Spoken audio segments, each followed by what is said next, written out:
Hello, and in this final video in this short series about components, we're having a look at diodes.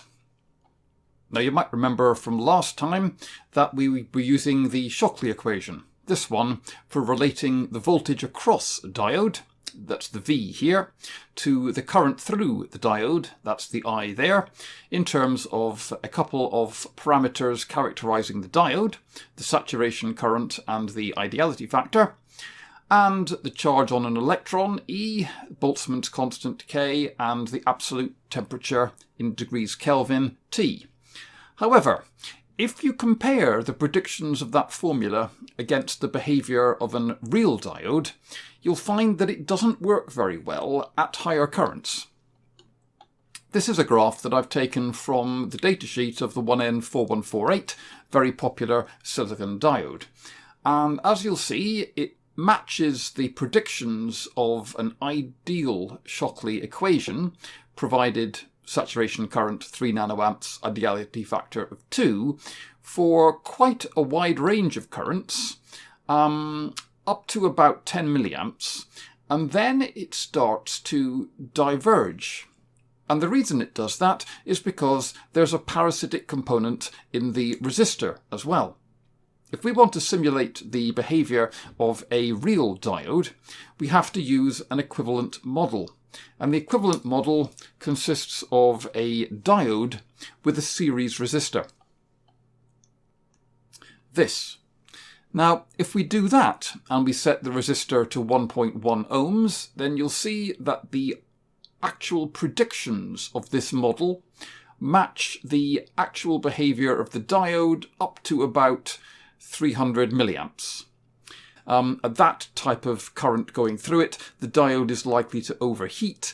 In fact, the diode will be heating up so much that the factor T in the Schottky equation will change, and you wouldn't expect a prediction based on a constant value of T to match the diode anyway. So we have an equivalent model of the diode of an ideal diode which obeys the Schottky equation in series with a small resistance.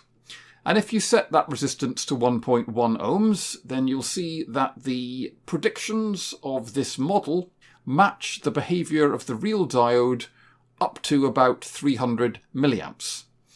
Now 300 milliamps is getting to the point where the diode is no longer guaranteed to work because so much energy would be dissipated in the diode, it would heat up so much, it would damage itself. Diodes also have some interesting properties at AC for sine wave signals going through the diodes. And there are several different types of diodes which have been designed to have specific properties for AC signals. Now, you might remember that when you have a diode in reverse bias, there is a block of P-type material here where the current can flow in the top of the valence band, and a block of N-type material here where the current flows in the electrons at the bottom of the conduction band. No current flows in the conduction band of a P-type semiconductor since it's empty, and no current can flow in the valence band of an N-type conductor because it's absolutely full and there are no vacant states for any electrons to move into. Since no electron can just jump up from the valence band to the conduction band, or perhaps it's more accurate to say only a tiny proportion of electrons can do that, and that's what gives rise to the saturation current, we have a block of material here which effectively acts as a conductor because current can flow in the P-type material here, and a block of material here which effectively acts as a conductor, and a region in between them in which current cannot flow. Remind you of anything? An area in which current can flow, another area in which current can flow, and a gap in between them in which current cannot flow. It's a capacitor. And some diodes can take advantage of this and actually are designed to have specific properties for that capacitor.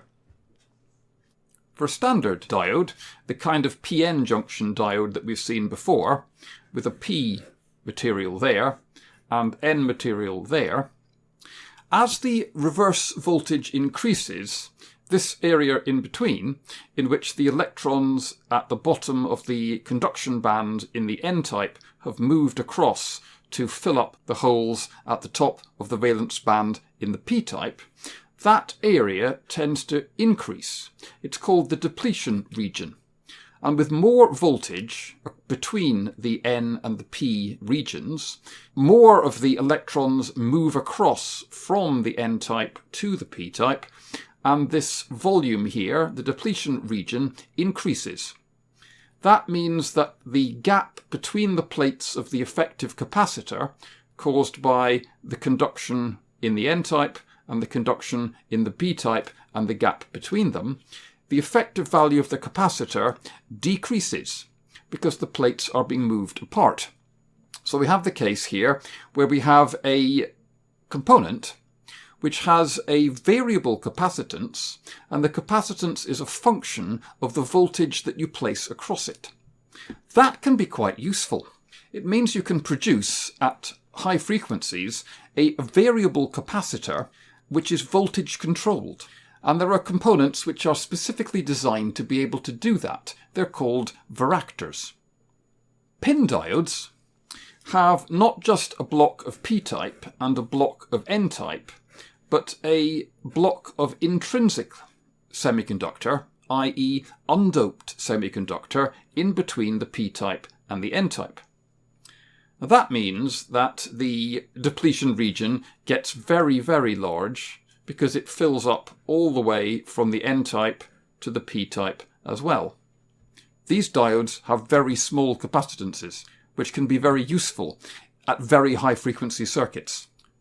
The final type I'll mention are Schottky diodes. Now, Schottky diodes don't have a block of P-type and a block of N-type material. Schottky diodes are formed at the junction of a metal and a semiconductor. Now, the advantage of this is that the forward voltage drop across a Schottky diode is much smaller than it is across a PN diode.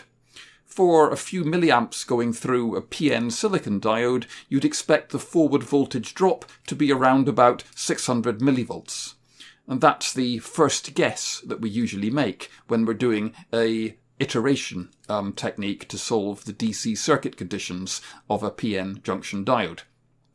For a Schottky diode, the voltage drop is typically around half that, 0.3 volts or so. And that can be very useful when you're dealing with very small signals and you don't have much voltage that you can afford to drop. The disadvantage of Schottky diodes is that their breakdown voltage tends to be comparatively low. And they also have quite a high leakage current. So they're not very good in reverse bias. Right, that's all I wanted to say about diodes. You'll come across these types of diodes and look at how they work in much more detail in later modules in the program.